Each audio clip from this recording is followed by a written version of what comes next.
सुबह उठने में आलस आता है, पढ़ते वक्त नींद आती है। इतनी ठंड में मुझसे नहीं पढ़ा जाता यार। कल से पक्का जल्दी उठ जाऊंगा। कभी अपनी माँ से पूछा है कि वह सुबह बिना किसी के जगाए 5 बजे क्यों और कैसे उठ जाती हैं? कभी पूछा है अपने पापा से नाइट शिफ्ट के आने के बाद, पापा ठंड तो नहीं ना लगी आपको? कभी पूछा है अपनी माँ को कितनी बार रसोई की जल्दीबाजी में कितनी बार उनकी उंगलियां जली हैं? यह सोच कर कि कहीं खाना लेट हो गया तो बस स्टैंड पर अगली बस का वेट करना पड़ेगा। थोड़ा सा सो लूं ताकि एग्जाम की टेंशन कम हो जाए। तुम टेंशन से बचने के लिए सोते हो और तुम्हारे पापा तुम्हारी फ्यूचर की टेंशन दूर करने के लिए जागते हैं। तुम किताब सामने रखकर किसी दूसरे ख्वाब की दुनिया में खोए रहते हो। तुम्हारी मम्मी तुम्हें सामने बैठा देखकर अगले साल की स्कूल डिसाइड करने की टेंशन में लगी रहती है। तुम्हारे दिमाग में वीकेंड पर दोस्तों के साथ घूमने की प्लानिंग चल रही होती है, वहीं तुम्हारे पापा के दिमाग में अगले मंथ की फीस जमा करने की टेंशन रहती है। अगली बार जब तुम्हारे पापा अपनी जेब से ट्यूशन फीस निकाल कर देना तो उनसे पूछना उनकी जेब में खर्चे के लिए पैसे बच रहे हैं ना। किताब तुम्हारे सामने रहती है और तुम फ्यूचर और पास्ट की दुनिया में खोए रहते हो, क्योंकि तुम सिर्फ इसलिए पढ़ रहे होते हो क्योंकि तुम्हें हर कोई पढ़ने के लिए बोल रहा होता है। और बार बार पढ़ने के लिए सुनकर तुम बस पढ़ते जाते हो बिना ये सोचे कि तुम्हें पढ़ना क्यों है। क्यों पढ़ना है तुम्हें? कभी सोचा ही नहीं है तुमने? इस बात का जवाब छोड़ो, कभी क्वेश्चन ही नहीं आया होगा दिमाग में। क्या भाई, किससे बचने की कोशिश कर रहे हो? किसको धोखा दे रहे हो? अपनी मम्मी को, पापा को या टीचर्स को?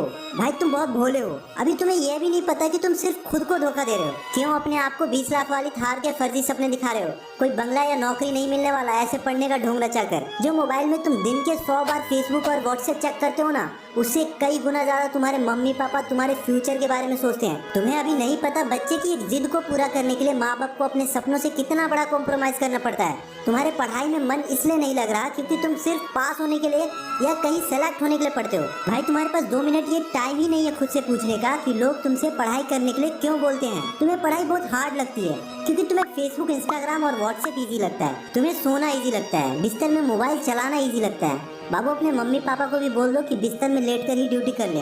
अपनी मम्मी को भी बोल दो कि सुबह जल्दी उठकर परेशान होने की जरूरत नहीं है। जब तुम्हारे मम्मी पापा लेट करके खाना नहीं बना सकते, तुम्हारे लिए पैसे कमाने के लिए लेट करके नौकरी नहीं कर सकते, तो तुम क्या जादू मंत्र चला दोगे बिस्तर में लेट करके? शाम में पढ़ लूंगा, मंडे को पढ़ लूंगा, हाफ ईयर के एग्जाम के बाद पढ़ लूंगा, ठंड कम होगी तब पढ़ लूंगा, गर्मी कम होगी तब पढ़ूंगा, बरसात कम होगी तब पढ़ लूंगा, कल से जल्दी उठकर पढ़ लूंगा, दोस्त के नोट्स मिलेंगे तब पढ़ लूंगा, एग्जाम से 1 महीने पहले पढ़ लूंगा, एग्जाम के 1 हफ्ते पहले सारे इंपॉर्टेंट क्वेश्चन कर लूंगा। एग्जाम पास होने से अब मुझे कोई नहीं रोक पाएगा। ओ भाई, न तेरा कल आएगा और न तेरा टाइम टेबल 2 दिन से ज्यादा चल पाएगा। मैं तुमको एक बात बता दूं, जिंदगी एक दिन में नहीं खराब होती, लेकिन छोटे छोटे खराब एक्शन लेने से जिंदगी जरूर एक दिन खराब हो जाती है। शायद आज तुम्हें ये बात समझ में ना आए, लेकिन एक ना एक दिन तुम इस बात को जरूर समझोगे। लेकिन ध्यान रखना, जब तक ये बात समझ आएगी समय हाथ से निकल चुका होगा और फिर इस बात को समझने का तुम्हें कोई फायदा भी नहीं मिलेगा। अगर तुम ये समझते हो कि फेसबुक और इंस्टाग्राम और व्हाट्सएप पर अपनी अच्छी अच्छी डीपी लगाने से तुम्हारी असलियत छुप जाएगी, तो ये तुम्हारी भूल है। क्योंकि कागज के फूल सिर्फ सजावट के काम आते हैं, लेकिन पूजा सिर्फ असली फूलों से होती है। इसीलिए दिखावे की जिंदगी से दूर रहो और असली चीज पर मेहनत करो। किसी चीज से भागो मत, बल्कि उसका सही इस्तेमाल करो। ऐसे लोगों से दोस्ती करो जो तुम्हारा पढ़ाई में ध्यान भटकाए नहीं, बल्कि तुमसे सिर्फ पढ़ाई के बारे में बातें करें। देखो, आग से खाना भी पका सकते हो और खुद को जला भी सकते हो। मोबाइल का सही इस्तेमाल भी कर सकते हो या इससे खुद को बर्बाद करने दे सकते हो। ये केवल आप पर निर्भर करता है। हमेशा कुछ नया सीखो, इससे तुम्हारा इंटरेस्ट सीखने में बढ़ेगा। जिंदगी का कोई लक्ष्य बनाओ, तभी पढ़ाई में मन लगेगा। आप चाहो तो अपने मोबाइल में खाली समय में गेम खेलने के बजाय कुछ अच्छी ऑडियो बुक सुन सकते हो, जैसे कि the science of success, Chanakya नीति, और चाहे तो स्टीव जॉब जैसे बहुत से लोगों की बायोग्राफी सुन सकते हो। इनसे तुम अपनी जिंदगी के लिए एक लक्ष्य तय कर पाओगे और फिर तुम्हारा पढ़ाई से मन कम भटकेगा। अगर तुम्हारा पढ़ाई में मन नहीं लगता तो इसका सीधा सीधा एक ही मतलब है कि तुम्हारे जिंदगी का कोई मोटिव नहीं है। अपने सपने को लेकर तुम्हारा विजन क्लियर नहीं है और साथ ही साथ तुम अपने जिंदगी को लेकर सीरियस नहीं हो। अगर तुम वाकई में चाहते हो कि तुम्हारा मन पढ़ाई में लगे तो सबसे पहले अपनी लाइफ का एक गोल डिसाइड करो। अपने दिमाग में ये बात को क्लियर करो कि तुम्हें अपनी लाइफ में करना क्या है, क्या अचीव करना है, और फिर उसे पाने के लिए एक प्लान बनाओ। और ये लिस्ट अपने मन में क्लियर रखो कि गोल को अचीव करने के लिए तुम्हें क्या क्या करने की जरूरत है। अगर उस लिस्ट में सच में पढ़ाई का नाम आता है तो फिर तुम पढ़ाई से नहीं भाग सकते और ना ही तुम्हारा भागने का मन करेगा, क्योंकि तब वो तुमको चीज जरूर समझ में आ जाएगी। भाई तुमने सुना ही होगा कि जरूरत इंसान को सब कुछ करवा देती है, चाहे वो करना चाहे या ना चाहे। अगर जोर से प्यास लगी है तो ये नहीं कहोगे कि गिलास उठाने का मन नहीं करता, बल्कि तुम किसी भी तरीके से पानी पीना चाहोगे।